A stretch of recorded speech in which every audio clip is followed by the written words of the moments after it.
briefing involving the Prime Minister of India, Mr. Narendra Modi, and the Prime Minister of the United Kingdom, Keir Starmer, shortly after the bilateral that was held between the two countries. Both of them, of course, emphasizing the importance of their strategic partnership as well as deepening economic cooperation. Remember that when Prime Minister Narendra Modi had visited the UK in July earlier this year, the two countries ended up signing the comprehensive bilateral trade partnership, which also involves a slashing of tariffs on almost 90% of the products that are traded between the two countries. Let me, in fact, go across to my colleague Srinjoy for more on this. Srinjoy, this Labour Party under Keir Starmer is, of course, diametrically different from the one under Jeremy Corbyn. The relations between Prime Minister Modi and Keir Starmer and India and the UK, by extension, are far more cordial, and therefore, how do you assess the relationship and how it's evolved since the time that Keir Starmer took over as the Prime Minister of the United Kingdom following his victory in the elections against Rishi Sunak? Yes, the previous Prime Minister was Rishi Sunak, and you remember his visit to India, and it was a very positive and successful one. The same applies to the Starmer visit.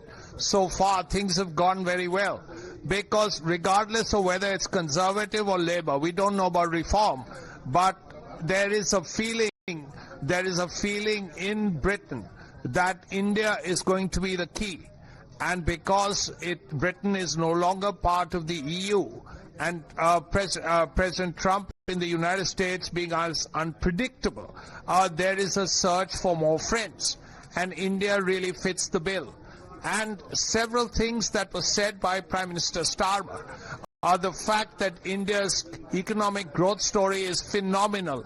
That is something which must be kept in mind, because both countries want to work as far as the economy is concerned. That's the primary area that is under focus. Then there is defense, then there is education, lots of other things, Bollywood too. But the economy is the big one, because Britain needs economic growth. Britain needs India at this point. And the free trade agreement, of course, is the cornerstone.